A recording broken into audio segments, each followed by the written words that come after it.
तब इस एपिसोड की स्टार्टिंग में ली को दिखाया जाता है जो कि गुस्से में वहाँ पे चेन जियाओ के ऊपर पीछे से हमला करता है और कहता है कि अब तुम मेरे इस कंबाइंड माइट ऑफ 8 तलिस्मान का मजा चखो। साथ ही वो तलिस्मान का हमला पर्पल चालू में बदल जाता है और चेन जियाओ को अपने में कैद कर लेता है। सबसे भी चेन जियाओ को कुछ ज्यादा प्रॉब्लम नहीं होती। वो कहता है कि अगर तुम्हारी हिम्मत कैसे हुई इस होली सन के ऊपर हमला करने की। चेन जियाओ फिर उल्टा ली के ऊपर एक जोरदार हमला कर देता है। गेट होते ही चेन जियाओ पीछे गिरते हुए और वुहेन से कहता जाता है कि तुम्हें मेरी ईगल का बदला लेना होगा। तभी वुहेन भी अपनी स्वॉर्ड के साथ में चेन जियाओ के ऊपर हमला करने के लिए आगे बढ़ता है। उसे कहता है कि ये कमजोर हो गया है, जल्दी से इसके ऊपर एक साथ हम लोग हमला करते हैं। कि होंग भी उसकी बात को मानते हुए चेन जियाओ के ऊपर अपनी डिस्ट्रक्शन रे के साथ में हमला कर देता है। अपनी प्रोटेक्शन शील्ड के साथ में उन दोनों के हमलों को भी वहां पर रोक लेता है। कहता है कि तुम्हें सच में लगता है कि इन छोटे मोटे हमलों से तुम इस होली सन को रोक पाओगे। साथ ही फिर जैसे ही वो ऑरा फार्मिंग करते हुए अपनी पावर्स को अनलेस करता है कि पावर अनलेस के पीछे से ड्रैगन का ऑरा अनलेस होता है। साथ ही वो वहां पर आधे ड्रैगन के आर्मर में ट्रांसफॉर्म कर लेता है और कहता है कि इस एवोल्यूशन की पावर के साथ में तुम सब लोग मेरे सामने बस कीड़े मकोड़े हो। वहां पर जुलियन भी अपने गधे पे बैठ करके उसी ओर आ रहा होता है। आसमान में उसकी भी नजर उस ड्रैगन की परछाई के ऊपर पड़ती है करके वो भी कहता है कि ओह ये ड्रैगन का मूव तो काफी ज्यादा अच्छा है, लेकिन फाइनली मैं इसके साथ में अपने गोल्डन लेजेंड को इस्तेमाल कर पाऊंगा। दूसरी ओर दिखाया जाता है कि चेन जियाओ को इस हमले के साथ ही ली का काम तमाम हो गया होता है। वो टेलीपोर्ट करते हुए ट्रायल से बाहर निकल आता है और गुस्से में कहता है फिर वो कमीना ड्रैगन मैन कौन था, वो साला काफी ज्यादा एरोगेंट था, उसने बस अपने एक हिट के साथ में मुझे हरा डाला। ट्रायल के अंदर आधे ड्रैगन की फॉर्म लेने के बाद में चेन जियाओ की पावर्स काफी ज्यादा बढ़ गई होती है। साथ ही वो अपनी पावर्स को दिखाते हुए सभी लोगों से कहता है कि यही होगा मेरे जैसे एक होली सन के सामना करने का नतीजा। अब यहाँ पर मरने की तुम सब लोगों की बारी है। जियाओ की इतनी खतरनाक पावर्स को देख करके बाकी के सभी लोग भी घबराते हुए कहते हैं सच में इस बंदे की ये ड्रैगन फॉर्म तो बेहद ही ज्यादा टेरिफाइंग है। ऐसा लग रहा है कि कोई डीमन ड्रैगन यहाँ पर तबाही मचाने आ गया हो। दूसरी वुहेन और होंग के हमले से जब कुछ भी नहीं होता तो कहता है कि आखिर ये बंदा इस तरीके से कैसे बदल गया। कहता है कि सावधान रहना, मुझे लगता है कि इस बंदे के पास में अभी भी और भी पावर्स हैं। वहाँ पे अपनी twin dragon divorce the haven का इस्तेमाल करता है और होंग के ऊपर एक जोरदार हमला करने के लिए आगे बढ़ता है। सामने से अपनी purple flame render the sky का इस्तेमाल करता है और उससे कहता है कि मैं नहीं मानता कि मैं तुम्हें रोक नहीं सकता। होंग और चेन जियाओ उन दोनों को ही हमले एक दूसरे के साथ में टकराते हैं जिससे वहाँ पर काफी ज्यादा खतरनाक पावर्स अनलिस होती है, जिस वजह से वहाँ पर वुहेन को भी खड़े हो पाने में काफी ज्यादा दिक्कत होती है। वो कहता है कि इम्पॉसिबल, आखिर ये ब्लैक ड्रैगन इतना ज्यादा पावरफुल कैसे हो सकता है। और चेन जियाओ के एक ड्रैगन का हमला वुहेन के ऊपर भी आ रहा होता है। वुहेन भी चेन जियाओ को उस हमले को रोकने के लिए अपनी शील्ड ऑफ एक्सट्रीम कोल्ड का इस्तेमाल करता है। तो शील्ड के साथ में भी वुहेन उसके उस हमले को ज्यादा देर तक नहीं रोक पाता। वो उस हमले से हिट होकर के पीछे की ओर गिरते हुए कहता है इसका इम्पैक्ट बेहद ही ज्यादा स्ट्रॉन्ग था, इसलिए मैं इसे ब्लॉक नहीं कर पाया। तो ली की लड़की वाली फॉर्म को याद करते हुए कहता है कि फेलो कल्टीवेटर, मुझे तुम भी माफ कर देना, तुम्हारे उस ईगल का बदला भी नहीं ले पाया। ये सब कुछ देख चेन जियाओ एकदम एरोगेंटली कहता है तुम्हारी ये लेगेसी और तुम्हारी ये गियर्स जिनके ऊपर तुम प्राउड करते थे, ये तो मेरी इस ड्रैगन किला के सामने भी कुछ नहीं है।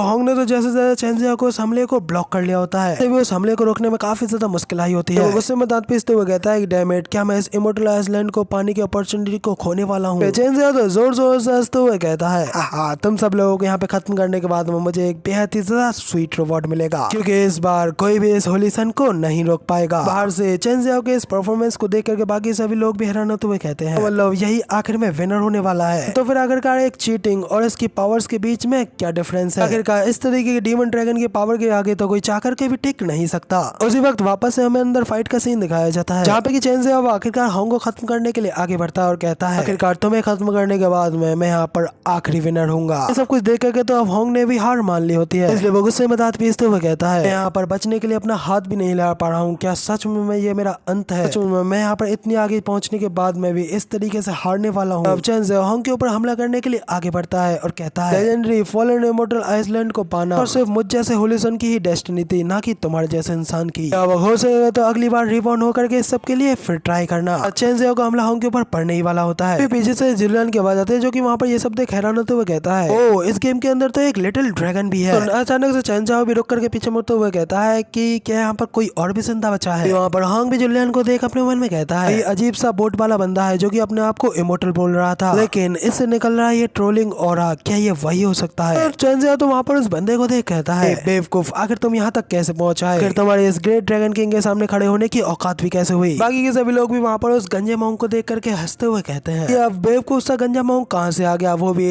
इस डीमन ड्रैगन के आगे। बेवकूफ बंदा है जो कि खुद से वहाँ पर उस डीमन ड्रैगन के सामने आ गया। अगर वो कुछ और देर यूं ही छुपा रहता तो कम से कम सेकंड प्लेस पे तो आ ही जाता। वापस से ट्रायल पर दिखाया जाता है। जुलियन तो चेंजियाओ को मजाक उड़ाते हुए उससे कहता है, बिल्कुल भी नहीं, क्या तुम्हें सीरियसली ऐसा लगता है ये नई स्किन मिल गई है तो तुम वाकई में एक ड्रैगन किंग बन गए हो। चेंजियाओ तो काफी ज्यादा गुस्सा होता है। पहले जुलियन के ऊपर हमला करने के लिए आगे बढ़ते हुए कहता है कि कुत्ते अब तू मेरे हाथों से मरेगा। होंग भी कहता है कि इस बंदे की ये ड्रैगन क्लॉ बेहद ही ज्यादा टेरिफाइंग है। अब तो ये गंजा बंदा सच में काम से गया। बाकी के सभी लोग भी बाहर से जुलियन की होने वाली इस हालत को देख नहीं पा रहे होते हैं। इन अंदर तो अचानक बाजी ही पलट जाती है। चेंजियाओ के जुलियन के ऊपर हमला करने से पहले ही उसके ऊपर एक बेहद ही ज्यादा खतरनाक और टेरिफाइंग स्वॉर्ड अटैक हो जाता है। इतना ज्यादा बड़ा होता है कि चेंजियाओ उसे देख करके ही काफी ज्यादा घबरा जाता है। चेंजियाओ की ड्रैगन सील भी उसे पूरी तरीके से नहीं बचा पाती। उस हमले से उसका हाथ भी काफी हद तक कट जाता है। वो भी गुस्से में भड़कते हुए जुलियन से कहता है, मैं हूँ ड्रैगन किंग, इस फेथ को पाने का चूजन वन। गंजे आखिर तेरी हिम्मत कैसे हुई मुझे यहाँ पर इंजर्ड करने की। जुलियन के हाथ में उसकी उस गोल्डन स्वॉर्ड को देख करके तो होंग भी शौक होते हुए कहता है कि ये तो गोल्डन लेजेंड है, एक हाई टायर का वेपन। जुलियन के हाथ में बाकी के सभी लोग भी ये देख करके हैरान होते हुए कहते हैं कि साला यहाँ पे हमने पूरे के पूरे जोन को जान लिया, अभी हमें कुछ एपिक ग्रेड के फ्रेगमेंट्स ही मिले। इस बंदे के पास में तो कंप्लीट गोल्डन लेजेंडरी वेपन है। इस बंदे की किस्मत इतनी ज्यादा अच्छी कैसे हो सकती है। तो जुलियन तो चेंजियाओ से कहता है कि क्या तुमने कभी लेजेंड खेला है, क्या तुमने कभी एक ड्रैगन स्लेयर के बारे में सुना है। नूब प्लेयर की आखिर मेरे जैसे हैकर प्लेयर के सामने एरोगेंट बनने की हिम्मत कैसे हुई। उसे कहता है कि आखिर कैसा नूब कैसा लेजेंड, आखिर तू किस तरीके की बकवास बातें कर रहा है। फिर वो भी थोड़ा घबराते हुए मन में कहता है, आखिर ये ड्रैगन स्लेयर सेवर है क्या, वेपन स्पेशली ड्रैगन्स को खत्म करने के लिए तो नहीं बना है। फिर भी इसका मतलब ये नहीं है कि ये बंदा सच में मुझे इसके साथ में हरा पाएगा। गंजे मोंग की ये सारी बातें सुनकर के तो होंग को भी अब समझ में आ गया होता है ये मोंग कोई और नहीं बल्कि जुलियन ही है। उसकी अजीबोगरीब बातें और उसके हाथ में हेवन डिफाइनिंग वेपन कुछ देख करके होंग कहता है कि ये वही है, ये वही इंसान है। ली भी ये समझ गया होता है और वो मन में कहता है कि क्या ये वाकई में हमारे मास्टर हैं, पर सिर्फ उनके पास में ये इस तरीके की पावर्स हो सकती है। मास्टर यहाँ पर इस बंदे से मेरा बदला लेंगे। धीरे धीरे करके बाकी के सभी लोगों को भी जुलियन की आइडेंटिटी के बारे में पता चल गया होता है। वो लोग कहते हैं कि हाँ, इस तरीके का हेवन डिफाइनिंग लक के एबिलिटीज ये वाकई में ये जुलियन ही होगा। ट्रायल के अंदर तो अब चेंजियाओ बेहद ही ज्यादा गुस्सा हो जाता है और गुस्से में अपने दांत पीसते हुए अपनी पावर्स को अनलेस करते हुए कहता है, नहीं मुझे यकीन नहीं होता, मैं होली सन हूँ जो कि इस लेगेसी को पाने के लिए डेस्टिन्ड है। इसलिए से यहाँ पे हार नहीं मान सकता क्योंकि मैं ही वो हूँ जो कि आखिर में इस ट्रायल में बचेगा। चेंजियाओ वहाँ पे अपनी पावर्स को अनलेस करते हुए फुल ड्रैगन में ट्रांसफॉर्म हो जाता है। करके तो बाहर बाकी के सभी लोग और भी ज्यादा हैरान हो जाते हैं कि ये क्या, इस बंदे ने तो अपनी फॉर्म पूरी तरीके से एक ड्रैगन में चेंज कर लिया, वो भी इतनी बड़ी। वाला भी कहता है कि हाँ ये तो बहुत ही ज्यादा टेरिफाइंग है, यहाँ तक कि ये जुलियन भी इसे हैंडल नहीं कर सकता। कोई बेचैन से तो वहाँ पर अपनी फुल ड्रैगन की फॉर्म लेने के बाद में अपने ब्रेथ अटैक को चार्ज करता है और सीधा जुलियन के ऊपर अपनी फायर ब्रेथ के हमले के साथ में जोरदार हमला कर देता है कि मैं यहाँ पर तुम्हें मरा हुआ देखना चाहता हूँ क्योंकि मैं ही इस फॉलन इमॉर्टल आइसलैंड का असली मालिक हूँ। तो जुलियन भी अपनी स्वॉर्ड के साथ में अपना स्वॉर्ड स्लैश मारते हुए कहता है कि इस लेजेंडरी ब्लेड के साथ में ये दुनिया मेरी है। तो जुलियन का वो स्वॉर्ड स्लैश चेंजियाओ के फायर ब्रेथ को फाड़ते हुए वहाँ पर सीधा चेंजियाओ की ओर आगे बढ़ता है। तो चेंजियाओ भी जैसे तैसे उस अटैक को डॉज कर लेता है, करके अपने आप को शांत करते हुए कहता है कि शांत हो जाओ, तुम्हें रखे उस लेजेंडरी वेपन के अलावा इसके पास में बाकी सब सिर्फ एपिक टायर का है। तो मुझे इसके ऊपर पीछे से एक बार हमला करने का चांस मिल गया तो मैं जरूर यहाँ पर जीत जाऊंगा। वहाँ पे अपने twin dragon divorce the heavens का इस्तेमाल करता है। जुलियन भी उसको उस हमले को रोकने के लिए अपने स्वॉर्ड स्लैश से अटैक करते हुए कहता है, इस ड्रैगन स्लेयर सेवर के सामने ये सब कुछ बिल्कुल यूजलेस है, मेरे वेपन बना ही तुम जैसे ड्रैगन्स को काटने के लिए है। जुलियन अपने फिर से एक स्वॉर्ड स्लैश के साथ में उसके दूसरे हमले को काटने के लिए जा रहा होता है कि तभी चेंजियाओ इस बात का फायदा उठाते हुए ठीक जुलियन के पीछे अपेयर हो जाता है। पीछे से उसके ऊपर हमला करते हुए कहता है कि अब ये मेरा चांस है। फिर वो जैसे ही जुलियन के ऊपर हमला करता है तो अचानक से जुलियन के ऊपर एक शील्ड अपेयर हो जाती है जो कि चेंजियाओ के उस हमले को बड़े ही आसानी से वहाँ पर रोक लेती है। कहता है कि तुम वाकई में काफी ज्यादा तेज हो लेकिन तुम्हारे लिए बुरा हुआ क्योंकि मेरी ये ड्रैगन स्लेयर सेवर 100% डिफेंस भी कर सकती है। बार बार जुलियन के शील्ड के ऊपर हमला करते हुए कहता है यकीन नहीं है कि कोई शील्ड 100% डिफेंस कर सकती है। जैसे देख बाहर से लीवी कहता है कि ये तो मेरे मास्टर को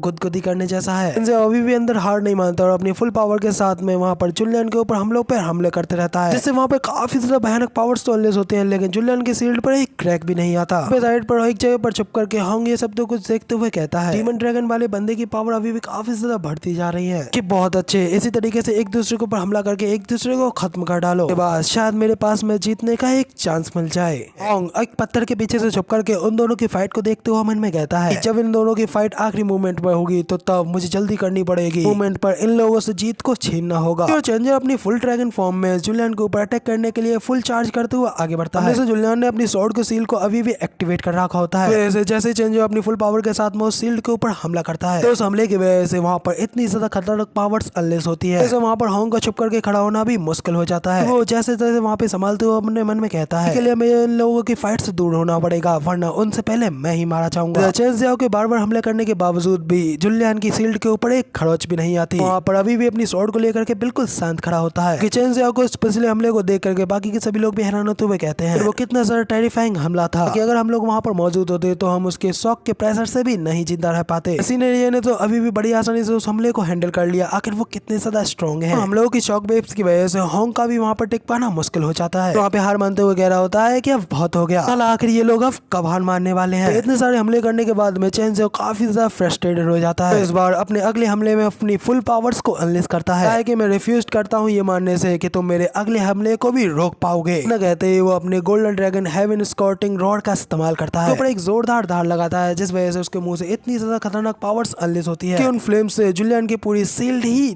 थक जाती है। तो उस खतरनाक हमले को बाहर से देखने वाले लोग भी हैरान होते हुए कहते हैं आखिर इस हमले में कितनी ज्यादा टेरिफाइंग एनर्जी है। नहीं लगता है कि एक लेजेंडरी वेपन की शील्ड भी इसे रोक पाएगी। जुलियन अभी भी अपनी शील्ड के साथ में बड़ी आसानी से उसके उस हमले को भी रोके रखा होता है कि तुम्हारी ये सारी ट्रिक्स बिल्कुल बेकार हैं, तुम्हें पता होना चाहिए मैं यहाँ पर एक इनविंसिबल हूँ। चेन जियाओ की उस फ्लेम की पावर इतनी ज्यादा तेजी से भड़कने लगती है, होंग भी वहाँ पर बुरी तरीके से जख्मी होने लगता है। कहता है कि आखिर ये क्या बकवास है, यहाँ तक कि मैं इन लोगों के हमले की इन शॉक वेव्स को भी नहीं सह पा रहा हूँ। इसके साथ ही होंग का भी वहाँ पे काम तमाम हो जाता है। बाहर से देखने वाले लोग भी हैरान होते हुए कह रहे होते हैं इस व्हाइट लाइट ने जो इस पूरे क्रिम्सन ब्राउन माउंटेन को कवर कर लिया है। मत कहना कि सीनियर ये इस ड्रैगन ब्रेथ के अंदर कम्प्लीटली सोलो हो चुके हैं। देख ली भी गुस्से में चिंता करते हुए अपने मन में कहता है मास्टर आपको इस हमले को ब्लॉक करना ही होगा और इस बंदे से अपने डिसाइपल का बदला लेना होगा। जैसे ही उस हमले के बाद में धूल जड़ती है तो हमें वहाँ पर जुलियन बिल्कुल ठीक ठाक दिखाई जाता है। उस हमले के बाद में पूरे के पूरे माउंटेन पर वहाँ पर डिस्ट्रक्शन फैल गई होती है। जुलियन को बिल्कुल ठीक देख चेन जियाओ वहाँ पर बुरी तरीके से शॉक हो जाता है। हैरान होते हुए कहता है कि ये पॉसिबल नहीं हो सकता है, क्या तुम्हारे पास में कोई वीकनेस है भी या नहीं। जुलियन कहता है कि मैंने तुमसे ये पहले ही कहा था कि इस ड्रैगन स्लेयर स्वॉर्ड के साथ में ये दुनिया पूरी मेरी है और अगर तुम्हारे जैसा एक छोटा सा ड्रैगन मैन मेरे सामना कैसे कर सकता है। अब तुम्हारा हो गया तो अब हमला करने की मेरी बारी है। कहते ही जुलियन वहाँ पे अपने ड्रैगन स्लेयर डिल्यूजनिंग स्लैटरिंग स्लेयर अटैक का इस्तेमाल करता है। साथ ही वो अपनी स्वॉर्ड में से इतनी ज्यादा खतरनाक शॉट स्लैश मारता है जियाओ को तो उस हमले को डॉज करने का भी मौका नहीं मिलता। इसलिए वो घबराते हुए कहता है कि एक मिनट रुको ब्रदर इनविंसिबल, मुझे एक चांस दो। मगर उतने में ही चेन जियाओ को वो हमला लग जाता है और चेन जियाओ को उसे रोकने में बेहद ही ज्यादा दिक्कत होने लगती है। वो चिल्लाते हुए कहता है कि नहीं, इस होली सन के पास में इस डिवाइन ड्रैगन की पावर है, मैं ही था जो कि यहाँ पर इनविंसिबल था।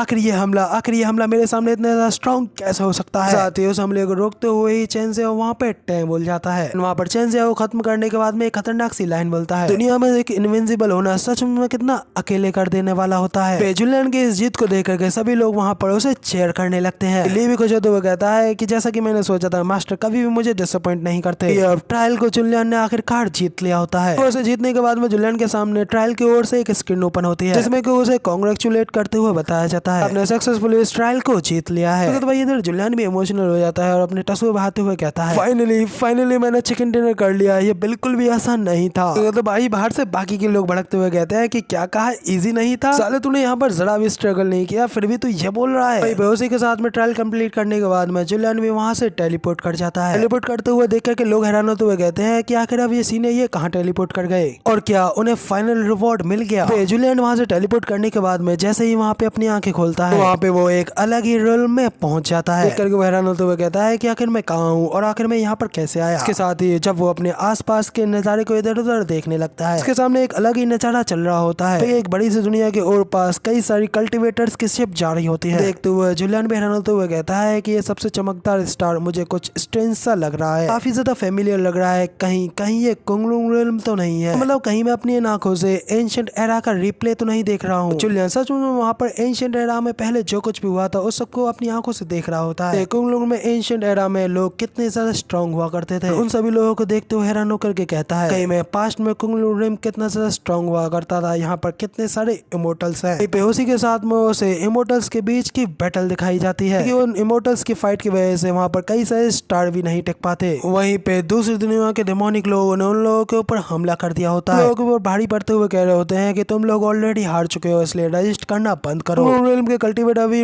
उन लोगों से हार ना मानते हुए कह रहे होते हैं हम कल्टीवेटर्स लड़ने से कभी नहीं डरे और इस कुल्लू रेलम के लिए हम चीले मरने के लिए भी तैयार हैं। इसके साथ ही दोनों ही पार्टियों के बीच में खतरनाक वॉर होती है। तो वो चौके वाले लोग उन लोगों से कह रहे होते हैं तुम लोग डिवाइन कोड के त्यागे गए चेस पीसेस हो। मुझे लगता है कि कोई यहाँ पर तुम्हें बचाने के लिए आएगा। नहीं, वैसे कल्टीवेटर उनसे कहता है यहाँ तक कि बिना डिवाइन कोड के भी कुंगलू रेलम अपने आप को बचा सकता है। तो वो चौके वाला बंदा उन लोगों से कहता है ठीक है, फिर अगर ऐसी बात है तो लो रिवर ऑफ डेथ का मजा चखो। तुम लोग को अपनी इस आवाज उठाने का मजा चखना होगा। हमारा ये पूरा का पूरा कुंगलू रेलम थ्रू डेथ को एक्सपीरियंस करेगा। इसके साथ वो चौके वाले बंदे अपनी अजीब सी पावर को अनलेस करते हैं। रिवर ऑफ डेथ पावर के साथ में कुंगलू रेलम के सभी कल्टीवेटर्स के ऊपर हमला कर देते हैं। हमने टेक पाना उन सभी इमोर्टल्स के लिए भी भारी पड़ जाता है। इसे देख करके वो लोग भी घबराते हुए कह रहे होते हैं बहुत बुरा हुआ, इस रिवर ऑफ डेथ की एक एक बूंद के अंदर मौत की पावर है। करो इस पानी से बच करके वापस कुंगलू रेलम में भागो, इसको छूते ही वरना हम मारे जाएंगे। देख करके वो चौके वाले बंदे जोर जोर से हंसते हुए कहते हैं हमारा ये कुंगलू रेलम पूरी तरीके से खत्म होने वाला है, ये स्टार जल्द ही हमारा होगा। तभी अचानक वहाँ पर कोई उन लोगों को सेव करने के लिए आता है। चौके पहने हुए लोगों से कहता है कि जब तक मैं यहाँ पर मौजूद हूँ जब तक तुम जीतने के बारे में तो भूल ही जाओ। वो बंदा वहाँ पर अपनी काफी ज्यादा पावरफुल फॉर्मेशन का एक्टिवेट करता है। फॉर्मेशन की पावर रिवर ऑफ डेथ को भी पीछे ढकेलने लगती है। तो कुछ देख करके कल्टीवेटर्स भी हैरान होते हुए कहते हैं फॉलन इमोर्टल आइसलैंड के मास्टर हैं, कार उन्होंने अपना मूव चली दिया, उन्होंने रिवर ऑफ डेथ को भी पीछे ढकेल दिया, हमारे पास में जीतने का आखिरकार एक चांस है। फिर हमें दिखाया जाता है कि वो डीमन से उल्टा उस रिवर ऑफ डेथ के साथ में खत्म होने लगते हैं। करके बाकी के कल्टीवेटर्स भी खुश होते हुए कहते हैं लैंड मास्टर ने फाइट का रुख बदल दिया, उन्होंने आखिरकार कुंगलू रेलम को बचा लिया। जुलियन भी ये सब कुछ देख इम्प्रेस होते हुए कहता है इस बंदे ने तो पूरी फाइट के रुख ही बदल दिया, हार को भी जीत में बदल दिया। इसके साथ में जुलियन को कुछ हिट होता है, वो शॉक होते हुए कहता है कि एक मिनट रुको, ये भी इन कल्टीवेटर्स ने क्या नाम लिया, फॉलन इमोर्टल आइसलैंड का मास्टर भी बाहर निकलते हुए फिर जुलियन से कहते हैं कि जूनियर क्या तुम सरप्राइज हो गए, ये कुंगलू रेलम की सच्चाई का वो पार्ट है जो कुछ भी पहले इसके साथ में हुआ था। जुलियन भी तो उस मास्टर को देख कहता है कि आखिर अब तुम कौन हो। मास्टर उससे कहता है कि ध्यान से सुनो, मेरा नाम है ल्यू हुआंग ल्यू और मैं ही इस फॉलन इमोर्टल आइसलैंड का मास्टर हूँ। ये सभी मैरिड रेल्म्स के लोग मुझे फॉर्मेशन मास्टर के नाम से भी जानते हैं। गाइस अब हम लोगों को इमोर्टल आइसलैंड के मालिक का नाम फाइनली अब बताया जाता है मास्टर ल्यू हुआंग ल्यू। फिलहाल अभी हम लोग मास्टर ल्यू ही कहेंगे। हमें जुलियन को दिखाया जाता है जो कि इमोर्टल मास्टर ल्यू को देखकर काफी ज्यादा शौक रह जाता है। जुलियन को इतना हैरान देख इमोर्टल मास्टर भी मन में सोचता है, लगता है कि ये जूनियर मेरे इस ऑरे से घबरा गया। जुलियन तो अपना अजीब से चढ़ा बनाते हुए कहता है कि आखिर तुम कौन हो, क्या तुम 5 टाइगर जनरल्स में तो हो। तो इमोर्टल मास्टर भी हैरान होते हुए मन में कहता है कि आखिर अब ये 5 टाइगर जनरल्स कौन है। तो कहता है कि जूनियर मुझे समझ में नहीं आ रहा है कि आखिर तुम क्या कहना चाहते हो। कहता है कि तो फिर मैं आपको सीनियर ल्यू कहूंगा। और सीनियर ल्यू को रेस्पेक्ट देते हुए उन्हें ग्रीट करता है। सीनियर ल्यू मन में कहते हैं कि चलो इसके अंदर थोड़े तो मैनर्स हैं, लेकिन तभी इसी के साथ जुलियन से कहता है कि तो क्या इसका मतलब आप अभी तक नहीं मरे। तो सीनियर ल्यू भी शौक रह जाते हैं और में कहते हैं कि इस लड़के को किसी का भी दिल दुखाना बहुत अच्छे से आता है। तो इसके साथ ही वो लोग वापस से कुंगलू रेलम के उस समय को देखने लगते हैं। सीनियर ल्यू बताना शुरू करते हैं एंशिएंट एरा में दूसरे देश के एबिशल के डीमंस पर हमारे स्टार कोर को करप्ट करके अपनी फोर्सेस के साथ में हमला करवाना चाहते थे। के बाद कुंगलू में रहने वाले इमोर्टल्स के खत्म होते ही कोई भी उन्हें रोकने वाला नहीं होता। और लोग उन्हें रोकने का तो ट्राई करते हैं लेकिन ये बिल्कुल इम्पॉसिबल होता। तो इस चीज को समझने के लिए इस चीज को एक्सपीरियंस करना होगा। 4 एब्सोल्यूट कियोस में से एक है। तो जुलियन कहता है कि तो क्या इसका मतलब एक टॉप टायर का व्यक्ति यहाँ पर ट्रेटर बन गया और मुझे लगा था कि कोई छोटा मोटा आदमी यहाँ पर मुसीबत खड़ी कर रहा है। कहते हैं क्या उन चारों में से एक धोखेबाज निकल गया जिसने कि स्टार कोर को करप्टेड कर दिया और फिर बाकी के तीनों स्ट्रॉन्गों को धोखे से मार डाला। वैसे उनमें से एक एम्प्रेटियान वो भी मारा गया। इसी के साथ दूसरी फुइया और तीसरा चैनसेंग भी मारा गया। स्टार कोर करप्टेड हो गया था इसलिए जो स्पिरिचुअल एनर्जी थी वो भी बेकार हो गई, जिससे कल्टीवेशन एनवायरनमेंट भी बेकार हो गया और जो पावरफुल कल्टीवेटर्स थे वो भी धीरे धीरे कमजोर होने लगे। ऐसे हम लोग डिवाइन कोड के अबेंडेंट मोहरे बन गए। इसके साथ में वहाँ पर इमोर्टल ल्यू आए और उन्होंने अपनी फॉर्मेशंस को बिछा करके रिवर ऑफ डेथ की डायरेक्शन को चेंज करके उसे 9 नेदरवर्ल्ड की ओर ही मोड़ दिया था। तो भाई वही बेचारे अपनी जान बचा करके वहाँ पे भागने लगे। साथ ही इमोर्टल ल्यू बाद में फिर बाकी के एक्सपर्ट से मिले और उनके साथ मिल करके उन्होंने 9 रियलम्स की पावर्स को इकट्ठा किया और एक इमोर्टल रियलम बनाया और यही वो फॉलन इमोर्टल आइसलैंड कहलाया। कुंगलू रेलम जितना स्ट्रॉन्ग और प्राइम तो नहीं है, इसके बावजूद ये इतना तो है कि यहाँ पर उसकी जगह पर काम कर सकता है। रियलम एक बैकअप प्लान की तरह है, अगर कुंगलू रेलम में कुछ होता है तो वहाँ पर इमोर्टल रियलम ही काम आएगा। जुलियन भी थम्स अप करते हुए बताया कि यार तुमने खुद का अपना एक रियलम बना दिया। इस पे तो सीनियर ली को भी काफी ज्यादा प्राउड फील हो रहा था। इमोर्टल ली उन्हें याद दिलाते हैं कि कुंग रेल्म की जिम्मेदारी उन्हें खुद अपने हाथों में लेनी चाहिए, डिवाइन कोर्ट के ऊपर भरोसा करना चाहिए और 9 नेदर क्लैन उन लोगों का मॉर्टल एनिमी है, उनके ऊपर तो बिल्कुल भरोसा नहीं करना। क्लैन भी उनकी बात को ध्यान में देते हुए कहता है कि मुझे इससे कोई फर्क नहीं पड़ता, मेरे रहते हुए किसी ने कुंग रेल्म के ऊपर नजर भी डाली तो मैं उनके तंबू में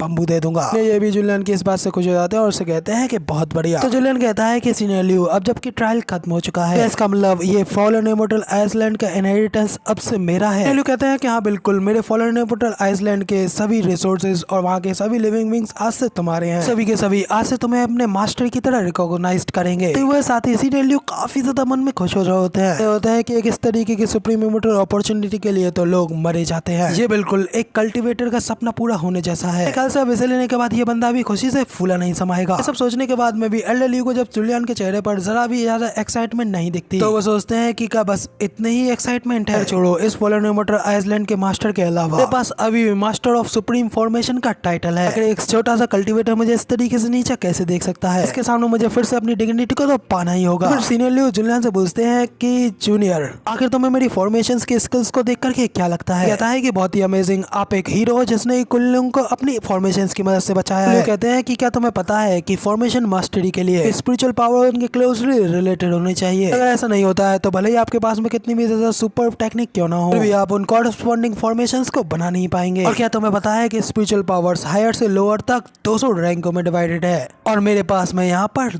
200वीं रैंक है। तो यहाँ पर जुलियन की भी दिमाग की बत्ती जल जाती है। कहा 200वीं रैंक अगर मैं सीनियर को अपनी गोल्डन फिंगर के साथ में प्रोवोक करता हूँ तो फिर तो इससे मेरी भी स्पिरिचुअल पावर सीधा टॉप पर आ जाएगी। क्योंकि जुलियन के इस तरीके के चेहरे को देख कर सीनियर भी हैरान रह जाता है। मन में कहता है कि आखिर इस बच्चे की आंखों में मुझे लालच क्यों दिखाई दे रहा है। लेकिन तभी जुलियन सीधा उससे कह देता है, सीनियर ल्यू प्लीज मेरे ऊपर सीधा अपनी 200वीं रैंक की पावर का इस्तेमाल कीजिए। तो सीनियर ल्यू उसे कहता है कि मैं तो यहाँ पर सिर्फ एक डिवाइन सेंस का एक टुकड़ा हूँ, मैं यहाँ पर अपनी बॉडी की स्पिरिचुअल पावर का इस्तेमाल कैसे कर सकता हूँ? उसे कहता है कि अच्छा, अगर आप ऐसा नहीं कर सकते तो कोई बात नहीं, मत कीजिए, मैं आपको इस सब के लिए ब्लेम नहीं करूंगा। सीनियर ल्यू भी चिल्लाते हुए कहते हैं कि आखिर तू होता कौन है साले मुझे ब्लेम करने वाला? ठीक है, फिर भले ही मैं यहाँ पर अपने स्पिरिचुअल पावर्स का इस्तेमाल नहीं कर सकता, पर अपनी स्पेशल टेक्निक की वजह से तुम्हारी स्पिरिचुअल पावर को डिटेक्ट कर ही सकता हूँ। इसके साथ ही फिर वो जुलियन की स्पिरिचुअल एनर्जी को चेक करने के लिए वहाँ पर अपनी दोनों उंगलियों को उसके माथे पर रखते हैं। उन्हें कहते हैं कि चलो फाइनली अब मैं इस बच्चे की स्पिरिचुअल एनर्जी देखूंगा, मेरे पास में एक चांस होगा इसे मेरे सामने नीचे दिखाने का। साथ ही फिर जुलियन से कहते हैं कि जूनियर, अगर तुम्हारी स्पिरिचुअल एनर्जी यहाँ पर लो होती है तो डिसअपॉइंट मत होना, क्योंकि वैसे भी तुम अभी तक यहाँ पर एक इमोर्टल नहीं बने हो तो फिर तुम्हारी रैंक तो नॉर्मल होगी ही। जब वो वहाँ पर जुलियन के स्पिरिचुअल स्ट्रेंथ को देखते हैं तो वहाँ पर वो 10 निकलती है। वो कहते हैं कि जैसा कि मैंने सोचा था इसकी रैंक बस 10 ही है। तभी अचानक वो अगले ही पल काफी ज्यादा शॉक रह जाता है, उनका मुंह खुला का खुला रह जाता है। अचानक से जुलियन की स्ट्रेंथ बढ़ते हुए 10 से 20 होती है, 20 से 50 हो जाती है और फिर सीधा 50 से 100 हो जाती है। सीनियर ल्यू भी शॉक होते हुए कहते हैं कि क्या 100वीं रैंक, ये तो पॉसिबल ही नहीं हो सकता। जुलियन भी कहता है कि क्या बस 100वीं रैंक ही निकली, ये तो आपकी 200वीं रैंक के सामने काफी ज्यादा कम है। सीनियर ल्यू काफी ज्यादा अमेजिंग है, जूनियर को तो इस बात पर शर्म आ रही है। जुलियन की ये बात सुनकर सीनियर ल्यू तो भड़क पड़ते हैं और सीधा उसके गले में पकड़ते हुए कहते हैं कि साले तेरी यहाँ पर सीधा 100वीं रैंक है, क्या तू यहाँ पर ह्यूमन भी है? यहाँ पर एक इमोर्टल बना था तो अब मेरी यहाँ पर 50 रैंक भी नहीं थी, तो यहाँ पर पहले ही 100 हो चुके हैं, फिर भी यहाँ पर तो डिसअपॉइंट हो रहा है। देख जुलियन कहता है कि सीनियर क्या कुछ गड़बड़ हो गई? भी अपने आप को कंट्रोल करते हुए उससे कहते हैं कि कुछ नहीं, ये 100 में स्पिरिचुअल पावर्स वाकई में काफी ज्यादा अमेजिंग है। फिर मेरे ख्याल से वाकई में वो कहावतें बिल्कुल सच है, इस जनरेशन के लोग पुरानी जनरेशन को पीछे छोड़ ही देते हैं। सीनियर जुलियन से पूछते हैं कि जूनियर, क्या तुम अपनी फॉर्मेशंस की स्टडी को आगे बढ़ाने के लिए मुझसे कुछ सीखना चाहोगे? मैं यहाँ पर तुम्हें फॉर्मेशंस के बारे में काफी कुछ सिखा सकता हूँ।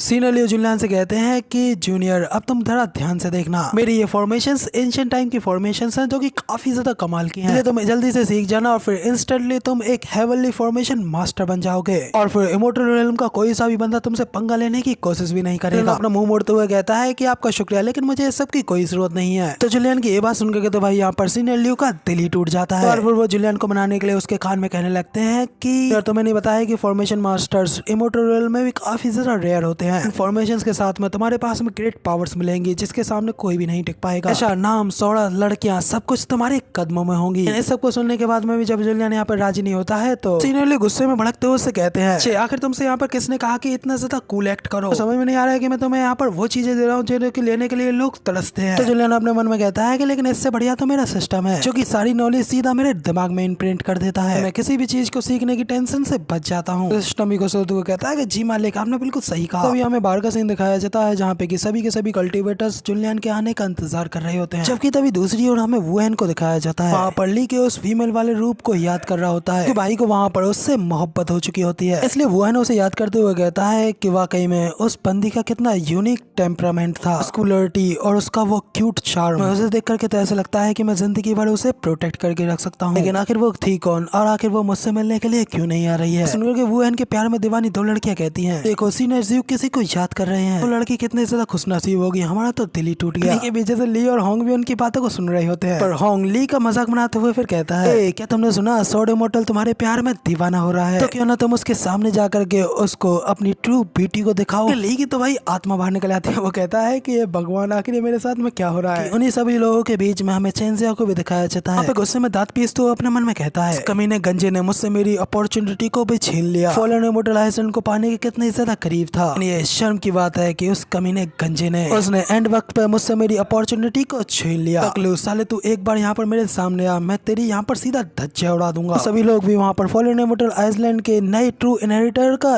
इंतजार कर रहे होते हैं। इसके अगले पल ही जैसे ही वहाँ पे जुलियन एंट्री मारता है तो वहाँ पर एक काफी ज्यादा गोल्डन एनर्जी रिलीज होती है। एनर्जी को देख करके बाकी के सभी लोग भी हैरान होते हुए कहते हैं कि जरा देखो, लगता है कि वो आ ही गया। तो जुलियन भी वहाँ पर आसमान में एकदम कूल एंट्री लेता है। फिर उन सब लोगों को बताया जाता है कि अब से इस फॉलन इमोर्टल आइसलैंड का मालिक जुलियन है, अब से वही इस जगह के नियम कानूनों को कंट्रोल करेगा। जिसमें तो बाकी के सभी लोग भी वहाँ पर जुलियन की तारीफें करने लगते हैं और साथ ही उसको काफी ज्यादा चाहने वाला डिसाइपल ली भी। जबकि होंग अपने मन में कह रहा होता है कि ये साला कमीना लेजी आदमी जो कि खुद उठ करके अपना पानी भी नहीं पीता, फिर तुम लोग एक इतनी बड़ी जिम्मेदारी कैसे दे सकते हो। वुएन तो वहाँ पर जुलियन को और भी ज्यादा एडमायर करने लगा और सबसे ज्यादा गुस्सा तो चेंजिया और उसका एल्डर होता है। खड़े खड़े खाली बस अपने मन में जुलियन को बद्दुआ ही दे पाते हैं। जुलियन की नजरें सिर्फ उन्हीं लोगों के ऊपर थी जो कि यहाँ पर उसे देख कर खुश नहीं थे। भाई को भी इस सबसे कोई फर्क नहीं पड़ता और वो अपने मन में कहता है कि भाई ताकतवर होने का यही मतलब होता है, ताकतवर होने के बाद बोर और अकेला रहना पड़ता है। इसी के साथ स्वॉर्ड मास्टर वुएन भी वहाँ पे आगे निकल करके जुलियन की तारीफें करने लगता है। तो जुलियन उसे कहता है कि तुम यहाँ पर 3 राउंड टिके रहे, ये भी काफी ज्यादा अच्छा है। अपने मन में कहता है कि हाँ बड़ी बात है, लेकिन जीत तो तुम ही गए ना। लेकिन उसी के बाद तभी हम लोग अचानक से देखते हैं कि वहाँ पर ग्रीन कलर का खतरनाक ऑरा अनलेस होने लगता है और जो वहाँ का एटमॉस्फेयर था वो भी पूरी तरीके से चेंज हो जाता है, जिसे कि देख करके सभी लोग वहाँ पे काफी ज्यादा हैरान रह जाते हैं। साथ उस बिगड़े हुए मौसम के अंदर एक बड़ा सा क्रैक निकल आता है, पे ग्रीन कलर का पोर्टल बनता है और उस पोर्टल के अंदर से किंग ऑफ फैंग्स बाहर निकल आता है और फिर वो सभी लोगों से कहता है कि मैं यहाँ पर नेदर डिवाइस का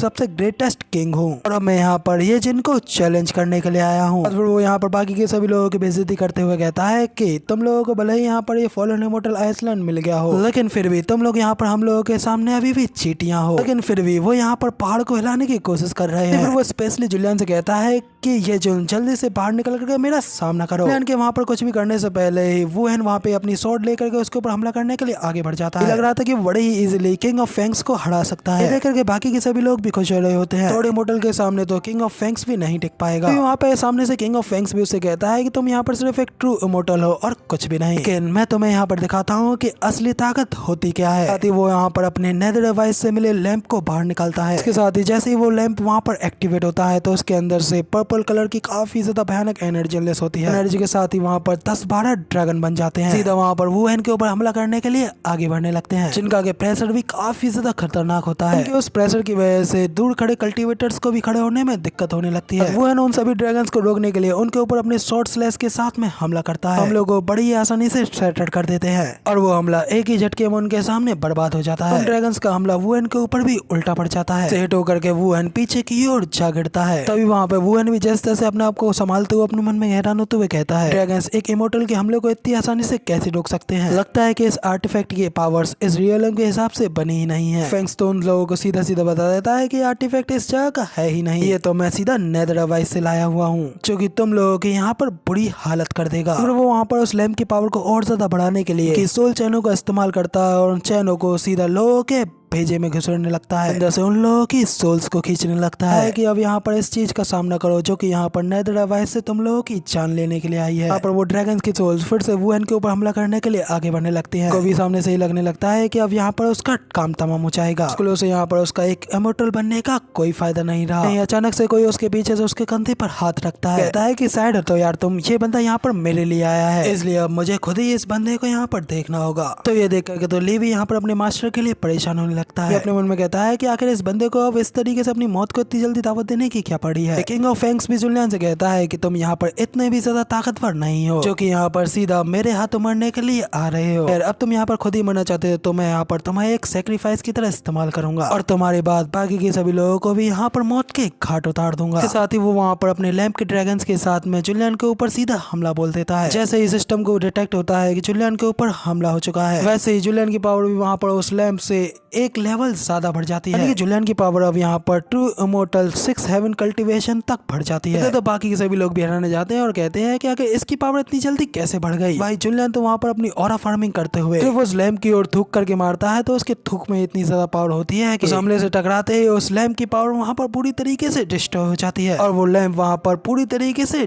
डिस्ट्रॉय हो जाता है। मगर ये देख करके बाकी के लोगों को तो यकीन भी नहीं हो रहा होता है कि जुलियन का थूक इतने ज्यादा ताकतवर हो सकता है, उस बंदे को हरा सकता है जिससे कि डर करके वो इतनी आसानी से भाग रहे थे। वो भी काफी ज्यादा हैरान होते हुए कहता है कि तो साला ऑलरेडी यहाँ पर एक इमोर्टल था। वहीं किंग ऑफ फैंग्स भी काफी ज्यादा हैरान होते हुए यही सोच रहा होता है कि नेदरवाइज से लाए हुए इस लैंप की पावर्स कम से कम यहाँ पर एक ट्रू इमोर्टल के 5th लेवल जितनी थी, लेकिन इस बंदे ने तो यहाँ पर इसको इतनी आसानी से डिस्ट्रॉय कर डाला। उसी वक्त जुलियन सीधा किंग ऑफ फैंग्स के सामने प्रकट हो जाता है। लगता है कि अब बताओ कि आखिर अब तुम्हें मुझसे क्या कहना है। किंग ऑफ फैंग्स की बटी वो आगे से उस लैंप को उसके सामने करते हुए कहता है कि मुझे माफ कर दो, आप मुझसे जो जानना चाहते हैं मैं आपको वो सब बताऊंगा। जिस पर सबसे पहले तो जुलियन उससे उसके लैंप को हथियाता है। जुलियन उस लैंप को अपने हाथ में लेने के बाद 1 मिनट के लिए उस लैंप के ऊपर अपनी नजरें फेरता है। उस लैंप के बारे में पूछते हुए उससे कहता है कि तुमने कहा था कि नाइदर आर्टिफैक्ट एक एनवाई ने तुम्हें दिया था, लेकिन तुमने ये नहीं बताया कि आखिर वो एनवाई कौन था। फैंग सामने से जुलियन के सामने घुटनों पर आते हुए उससे कहता है इमोर्टल मुझे ये आर्टिफैक्ट एक बाहर के एनवाई ने दिया था, तब मैं लालच में अंधा हो गया था और उस विलन के ऑर्डर्स को मानने लगा। और फिर वो जुलियन से कहने लगता है कि प्लीज हम लोगों को छोड़ दो, हम लोग यहाँ पर सरेंडर करने के लिए राजी हैं। उसे कहता है कि ओ ऐसा क्या। नेदरवाइज यहाँ पर 2 सालों से हम लोगों के ऊपर हमला करते हुए आ रहा है, अपनी टेरिटरी को एक्सपेंड करने के लिए प्रिटेंड करते हुए। असली मकसद तो ये है कि तुम लोग यहाँ पर जितने ज्यादा हो सके उतने ज्यादा स्टारगेट्स को हथियाना चाहते हो। ये सब कुछ तुम लोग पहले से ही अपनी ओर से नहीं कर रहे थे। किंग ऑफ फैंग्स की अब सामने से और ज्यादा फटी, पर जुलियन को ऑलरेडी उन सभी लोगों के प्लान्स के बारे में पता था। वो स्टारगेट्स यहाँ पर कई सारे रियल्म्स के साथ में लिंक है और जब कंप्लीट होने के बाद वो ओपन होंगे तो उनकी आर्मी एक साथ वहाँ से और भी ज्यादा निकलेगी, जहाँ पे वो लोग फिर बड़ी आसानी से उन लोगों के ऊपर हमला कर सकते हैं। किंग ऑफ फैंग्स जुलियन से कहता है कि आप तो एक ट्रू इमोर्टल हो, जैसे कि सब कुछ के बारे में पहले से पता है। चाहता हूँ कि आप हम लोगों से यहाँ पर हाथ मिला लीजिए और आपका यहाँ पर काफी ज्यादा फायदा होगा। तो कहता है कि ओ तो तुम यहाँ पर मुझे अपने साथ मिलाना चाहते हो। फैंगो से कहता है कि हाँ आपके जैसा ताकतवर बंदा यहाँ पर और कोई नहीं है, इसलिए जब एनवाई को पता चलेगा कि आप जैसा एक ताकतवर बंदा हम लोगों के साथ में है, मैं आपको भी काफी ज्यादा पावर ऑफर करेगा। जुलियन भी उसे कहता है कि हाँ ऑफर तो तुम्हारा काफी ज्यादा बढ़िया है, मुझे ये ऑफर देने के लिए तुम्हारा शुक्रिया भी। डरपोक चूहे जो कि छुप करके अंधेरे में रहता है उसके ऊपर पीछे से हमला करता है, इसलिए गुड बाय। जुलियन वहाँ पर उसके माथे पर अपनी उंगली से एक फ्लिप मारता है, फिंगर हमले का इस्तेमाल करते हुए उसे वहाँ पर आसमान में उड़ा देता है। फूक मार के हिसाब से करते हुए कहता है कि